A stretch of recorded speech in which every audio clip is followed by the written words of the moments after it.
अब जल्द ही भारत में अमेरिका और रूस के तर्ज पर थिएटर कमांड सिस्टम लागू होने जा रहा है। अगर भारतीय सेना में भी यह सिस्टम लागू हो गया तो भारतीय सेना भी पलक झपकते ही दुश्मन देश को धूल में मिला सकती है। क्या है पूरा मामला, देखिए रिपोर्ट।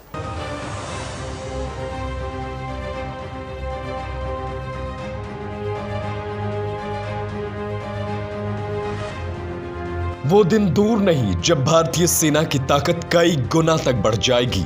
अभी सक्रिय सैनिकों के मामले में चीन के बाद भारत दुनिया की सबसे बड़ी सेना है। वहीं सबसे बड़ी सेनाओं के मामले में अमेरिका, रूस और चीन के बाद भारत दुनिया की चौथी सबसे बड़ी सेना है। मगर अब अमेरिका और चीन जैसे देशों को टक्कर देने के लिए प्रधानमंत्री मोदी ने भारतीय सेना को अधिक ताकतवर बनाने का प्लान बनाया है।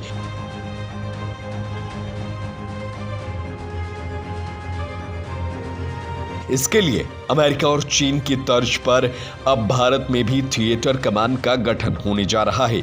यह भारत के लिए सबसे बड़ी उपलब्धि होगी।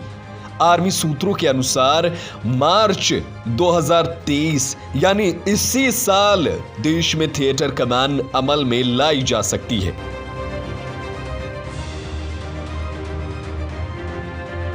अब आपके मन में सवाल होगा कि आखिर क्या है थिएटर कमांड, तो चलिए वो आपको बता देते हैं। दुनिया के सबसे ताकतवर देश अमेरिका, चीन और रूस के पास थिएटर कमांड है, यानी तीनों सेनाओं को मिलाकर एक कमांड जो कि पलक झपकते फैसले लेकर दुश्मन देशों को तबाह कर सकती है।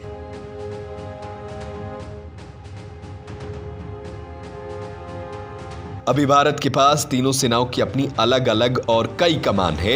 ऐसे में युद्ध के समय निर्णय लेने में मुश्किल होती है, समय भी अधिक लगता है। मगर थिएटर कमान होने से तीनों सेनाओं की ताकत एक हो जाएगी। किसी भी देश पर युद्ध की पूरी रणनीति बनाना तब थिएटर कमान के हाथ में आ जाता है।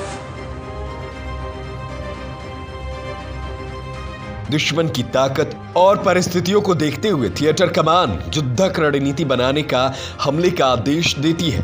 थिएटर कमान ही ये निर्देश देती है कब और कहां थल सेना आक्रमण करेगी और कब वायु सेना या नौसेना को हमला करना होगा या किस प्रकार उन्हें दुश्मन को घेरना है।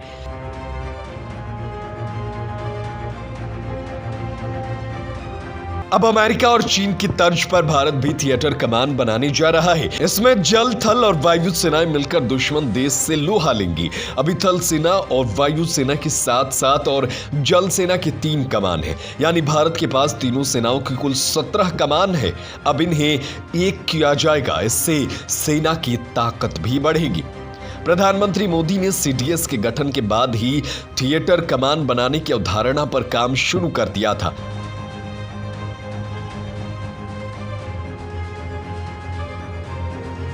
प्रधानमंत्री नरेंद्र मोदी ने सीडीएस के गठन के बाद से ही थिएटर कमान बनाने की अवधारणा पर काम शुरू कर दिया था और सीडीएस के बाद से तीनों कमान को एक जगह करके एक बना दिया जाएगा।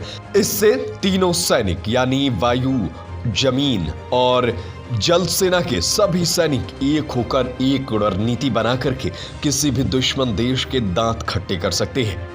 प्रधानमंत्री मोदी के इस फैसले पर आपका क्या कहना है, हमें कमेंट करके जरूर बताएं।